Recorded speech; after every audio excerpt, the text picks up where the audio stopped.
Reflex tech വെല്ലിലേക്ക് എല്ലാ പ്രിയ കൂട്ടുകാർക്കും സ്വാഗതം. ഇന്ന് നമ്മൾ റിവ്യൂ ചെയ്യുന്ന ഒരു 3 ആംപ്ലിഫയർ ആണ്, അതായത് 3 രീതിയിലുള്ള ഒരു ആംപ്ലിഫയർ ആണ്. അപ്പോൾ ഇത് ഓരോ ആംപ്ലിഫയറിനും ഓരോ വീഡിയോ ആയിട്ട് ചെയ്യേണ്ടല്ലോ എന്ന് വിചാരിച്ചിട്ടാണ് 3 ആംപ്ലിഫയറും ഒരു വീഡിയോയിൽ ഉൾപ്പെടുത്തുന്നത്.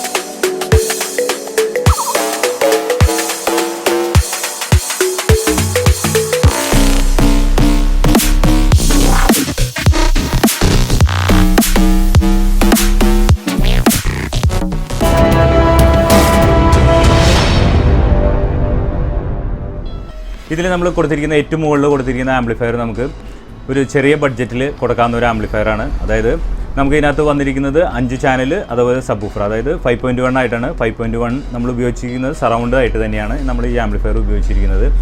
അതിനകത്ത് കൊടുത്തിരിക്കുന്നത് നമ്മൾ സറൗണ്ടിന് വേണ്ടിയിട്ടുള്ള 5 ചാനൽ ഉപയോഗിച്ചിരിക്കുന്നത് TDA 2030 എന്ന് പറയുന്ന ഒരു IC വെച്ചിട്ട് 5 ചാനലാണ്. സബ്വൂഫറിന് നമ്മൾ ഇതിനകത്ത് കൊടുത്തിരിക്കുന്നത് ടോഷിബേരെ 5.200 1943 എന്ന് പറയുന്ന സബ്വൂഫറിന് വേണ്ടിയിട്ടുള്ള ഒരു ആംപ്ലിഫയറാണ്.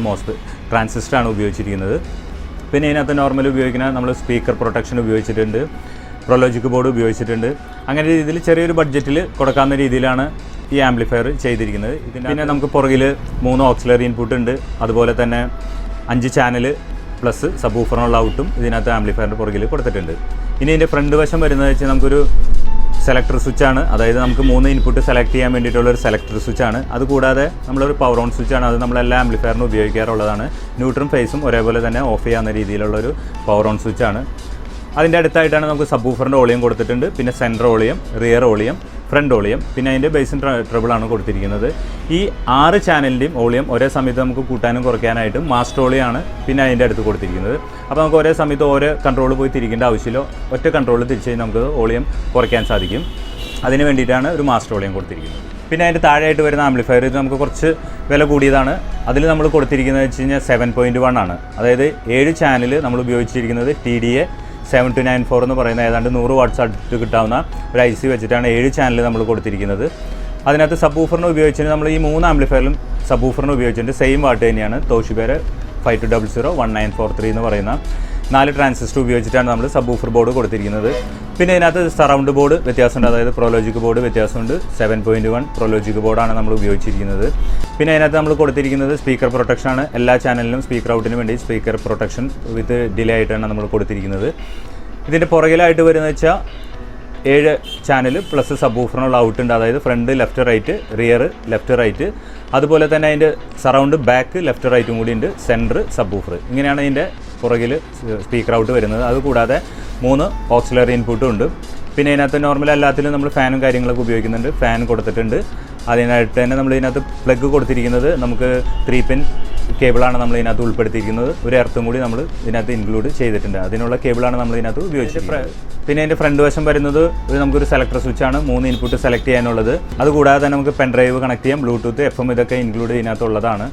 അതിൻ്റെ അടുത്തായിട്ടാണ് നമുക്ക് പവർ ഓൺ സ്വിച്ചാണ്. പവർ ഓൺ സ്വിച്ച് നമ്മൾ കോമൺ ആയിട്ട് ഉപയോഗിക്കുന്ന പവർ ഓൺ സ്വിച്ച് തന്നെയാണ്. പിന്നെ അതിനകത്ത് കൊടുത്തിരിക്കുന്നത് സബ്വൂഫറിൻ്റെ ഓളിയം, സെൻറ്റർ ഓളിയം, പിന്നെ സറൗണ്ട് ഓളിയം. സറൗണ്ട് ലെഫ്റ്റ് റൈറ്റും ഉണ്ട്, സറൗണ്ട് ബാക്കും ഉണ്ട്. അത് രണ്ട് രീതിയിലാണ് നമുക്ക് പ്ലേ ആവുന്നത്. അതുകൂടാതെ തന്നെ ഫ്രണ്ട് ലെഫ്റ്റ് റൈറ്റ് ചാനലിൻ്റെ ഓളിയം കൊടുത്തിട്ടുണ്ട്. പിന്നെ അതിൻ്റെ ബേസ് ട്രിബിൾ കൺട്രോളാണ്. ഇതിൻ്റെ എല്ലാത്തിൻ്റെയും മാസ്റ്റർ ഓളിയായിട്ട് നമ്മളൊരു കൺട്രോൾ കൊടുത്തിട്ടുണ്ട്. അത് ഈ എല്ലാ ചാനലിലും നമുക്ക് ഓളിയം കൂട്ടാനും കുറയ്ക്കാനും ഈ ഒറ്റ കൺട്രോളിൽ കൂടെ മാസ്റ്റർ ഓളിയം കൂടി നമുക്ക് സാധിക്കും. ഇതൊക്കെയാണ് ഈ ആംപ്ലിഫയറിൽ വരുന്നത്. പിന്നെ താഴെ ഇരിക്കുന്ന ഏറ്റവും അടിയിലായിട്ടിരിക്കുന്ന ആംപ്ലിഫയറിൽ വന്നിട്ട് നോർമലി നമുക്ക് DVD നിന്നും കൂടിയുള്ള ഒരു ഇൻപുട്ട് കൊടുക്കാൻ വേണ്ടിയിട്ടാണ് ചെയ്തിരിക്കുന്നത്. ഇതിൻ്റെ പുറകിൽ വരുന്നത് 3 ഓക്സിലറി ഇൻപുട്ടാണ്. അതുകൂടാതെ ഇതിനകത്ത് DVDക്കുള്ള ഇൻപുട്ട് കൂടിയുണ്ട്, അതായത് DVD ലെഫ്റ്റ് റൈറ്റ്, അതിൻ്റെ surround left right, centre subwoofer. ഇങ്ങനെയാണ് ഇതിൻ്റെ പുറകിൽ DVDക്കുള്ള 5.1 ഇൻപുട്ട് വരുന്നത്. അതുകൂടാതെ തന്നെ അതുപോലെ തന്നെ അതിൻ്റെ സ്പീക്കർ ഔട്ട് അങ്ങനെ തന്നെയാണ്, ലെഫ്റ്റ് റൈറ്റ്, അതുപോലെ തന്നെ surround left right, centre subwoofer. പിന്നെ അതിൻ്റെ ഫാൻ നമ്മൾ ഇതിനകത്ത് കൊടുത്തിട്ടുണ്ട്, ഫ്യൂസ്, പിന്നെ ഒരു 3 പിൻ പ്ലഗാണ് നമ്മൾ ഇതിനകത്ത് കൊടുത്തിരിക്കുന്നത്. ഇതിൻ്റെ മുൻവശം വരുന്നത് നമുക്കൊരു സെലക്ടർ 3 രീതിയിൽ സെലക്ട് ചെയ്യാന്നുള്ളൊരു സെലക്ടർ സ്വിച്ച് കൊടുത്തിട്ടുണ്ട്. പിന്നെ ഒരു പവർ ഓൺ സ്വിച്ച്, ന്യൂട്രൽ ഫേസും ഓഫ് ചെയ്യാന്നുള്ളൊരു പവർ ഓൺ സ്വിച്ച്. അതുകൂടാതെ സബ്വൂഫറിൻ്റെ ഓളിയം, സെൻറ്റർ, സറൗണ്ട്, ഫ്രണ്ട് ഓളിയം, പിന്നെ അതിൻ്റെ ബേസും ട്രെബിളാണ് കൺട്രോൾ കൊടുത്തിരിക്കുന്നത്. ഇതിൻ്റെ എല്ലാത്തിൻ്റെയും 6 ചാനലിൻ്റെയും വോളിയം നമുക്ക് ഒരേ സമയത്ത് കൂട്ടാനും കുറയ്ക്കാനായിട്ട് ഒരു മാസ്റ്റർ വോളിയം കൂടി ഇതിനകത്ത് ഉൾപ്പെടുത്തിയിട്ടുണ്ട്.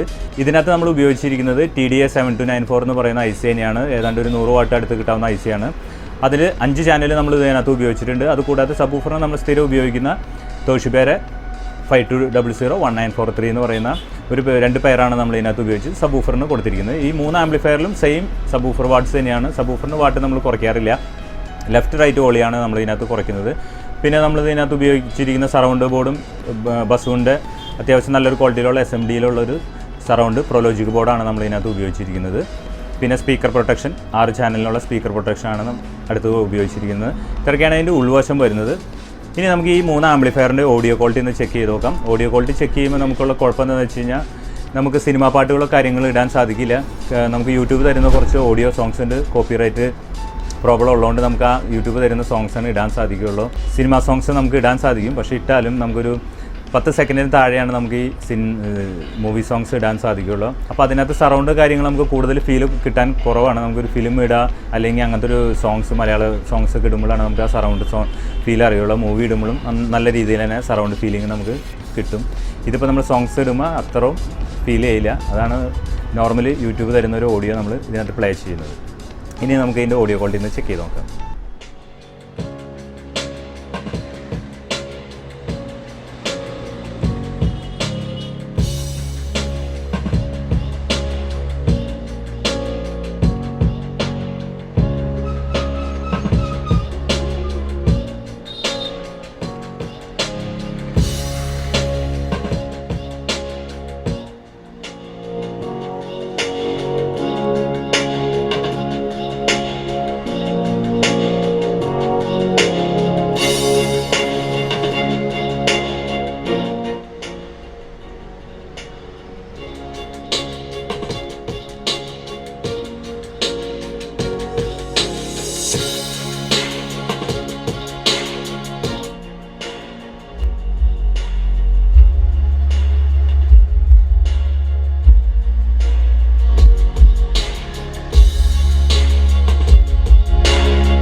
ഇന്ന് നമ്മൾ റിവ്യൂ ചെയ്ത 3 ആംപ്ലിഫയറിൻ്റെ കാര്യങ്ങൾ നിങ്ങൾ കണ്ടു. ഇതിൻ്റെ അകത്ത് ഉപയോഗിച്ചിരിക്കുന്ന ബോർഡുകളും കാര്യങ്ങളും നിങ്ങൾ കണ്ടു. ഇതിൽ റേറ്റ് വരുന്നത് വെച്ച് കഴിഞ്ഞാൽ 8500 മുതലാണ് നമുക്ക് ഇതിനകത്ത് 5.1 സറൗണ്ട് ആംപ്ലിഫയർ വരുന്നത്. അത് പല രീതിയിലും പല വാട്ട്സിനും വിലകൾ വ്യത്യാസം വന്നുകൊണ്ടിരിക്കും. ഇപ്പോൾ ഒരു 8500 തൊട്ട് 15 വരെയുള്ള ആംപ്ലിഫയറുകളാണ് ഇതിനകത്തുള്ളത്. അപ്പോൾ അതിനകത്ത് സറൗണ്ട് ബോർഡുകൾക്കുള്ള വ്യത്യാസം വരും, ആംപ്ലിഫയറിൻ്റെ വാട്ട്സിനുള്ള വ്യത്യാസം വരും, ചാനലുകളുടെ എണ്ണം കൂടും, 2 സബ് ഊഫർ വയ്ക്കാവുന്ന വരും, 1 സബ് ഊഫർ വയ്ക്കാവുന്ന വരും. അപ്പോൾ അങ്ങനെ വ്യത്യാസങ്ങൾ വരുന്നതിനനുസരിച്ച് ഇതിൻ്റെ പ്രൈസ് വ്യത്യാസം വന്നുകൊണ്ടിരിക്കും. അതൊക്കെയാണ് കറക്റ്റ് ഒരു പ്രൈസ് പറയാത്തതിൻ്റെ കാര്യം. എൻ്റെ നമ്പർ ഞാൻ ഈ വീഡിയോയിൽ കൊടുത്തേക്കാം. നിങ്ങൾക്ക് എന്തെങ്കിലും ആവശ്യമുണ്ടെന്നുണ്ടെങ്കിൽ എന്നെ ഫോൺ ചെയ്താൽ മതി. വാട്സപ്പിൽ കൂടെ നമ്മൾ വാട്സപ്പിൽ ഇരിക്കുകയാണെന്നുണ്ടെങ്കിൽ കുറേ സമയം പിടിക്കും. നമ്മൾ ഈ ഫോണിൽ കൂടെ സംസാരിക്കുന്ന പോലെ വാട്സപ്പിൽ കൂടെ ടൈപ്പ് ചെയ്തെടുക്കാൻ സമയം എടുക്കും. പിന്നെ എന്തെങ്കിലും അത്യാവശ്യം ഫോട്ടോസോ കാര്യങ്ങളോ അയക്കുന്നുണ്ടെങ്കിൽ മാത്രമാണ് വാട്സപ്പ് നമ്മൾ ചെക്ക് ചെയ്യാറുള്ളൂ. അപ്പോൾ നിങ്ങൾ എന്തെങ്കിലും ആവശ്യമുണ്ടെന്നുണ്ടെങ്കിൽ ഡയറക്റ്റ് കോൾ വിളിച്ചോ. ഞാനിപ്പോൾ കടയിൽ ഇരിക്കുകയാണെങ്കിൽ ഫുൾ ടൈം കടയിലാണെന്നുണ്ടെങ്കിൽ ഞാൻ എന്തായാലും കോൾ എടുക്കും. പിന്നെ നമ്മൾ പുറത്ത് പോയി വണ്ടിയിൽ പോവേ അല്ലെങ്കിൽ വേറെ എന്തെങ്കിലും ഷോപ്പുകളിൽ നിൽക്കുമ്പോഴൊക്കെയാണ് ഈ കോൾ എടുക്കാതെ വരുന്നത്. അതുകൊണ്ടാണ് ചില സമയങ്ങളിൽ ഞാൻ കോൾ അറ്റൻഡ് ചെയ്യാൻ ചിലപ്പോൾ അവിടുത്തെ സാഹചര്യം പോലെയാണ് കോൾ അറ്റൻഡ് ചെയ്യാനുള്ള ബുദ്ധിമുട്ടുകൊണ്ട് എടുക്കാത്തത്. ഷോപ്പിലാണെന്നുണ്ടെങ്കിൽ എന്തായാലും ഞാൻ കോൾ എടുക്കും. അപ്പോൾ അതുകൊണ്ട് നമുക്ക് വേറെ കാര്യങ്ങളിൽ പിന്നെ ഇവിടെ കടകളിൽ കസ്റ്റമർ ഉണ്ടെങ്കിൽ മാത്രമാണ് ചില സമയങ്ങളിൽ കോൾ എടുക്കാത്തുള്ളൂ. അപ്പോൾ നിങ്ങൾ എന്തെങ്കിലും ആവശ്യമുണ്ടെന്നുണ്ടെങ്കിൽ ഡയറക്റ്റ് കോൾ വിളിച്ചോ, പ്രശ്നമില്ല. വാട്സപ്പ് മാക്സിമം ഒഴിവാക്കാൻ നോക്കാം. ഇത്രയൊക്കെയാണ് ഇന്നത്തെ വീഡിയോയിലുള്ളത്. ഇന്നത്തെ വീഡിയോ നിങ്ങൾക്ക് എല്ലാവർക്കും ഇഷ്ടമാവുകയാണെങ്കിൽ ലൈക്ക് ചെയ്യാനും ഷെയർ ചെയ്യാനും കമൻറ്റ് ചെയ്യാനും മറക്കരുത്. കൂടാതെ സബ്സ്ക്രൈബ് കൂടി ചെയ്യാൻ ഓർക്കുക. അതിൻ്റെ തൊട്ടടുത്തുള്ള ബെല്ലൈക്കൺ കൂടി അമർത്താൻ മറക്കരുത്. എന്നാലാണ് ഈ ചാനലിൽ വരുന്ന എല്ലാ വീഡിയോസും നിങ്ങൾക്ക് പെട്ടെന്ന് നോട്ടിഫിക്കേഷനായിട്ട് ലഭിക്കുകയുള്ളൂ. ഇനി നമുക്ക് അടുത്ത വീഡിയോ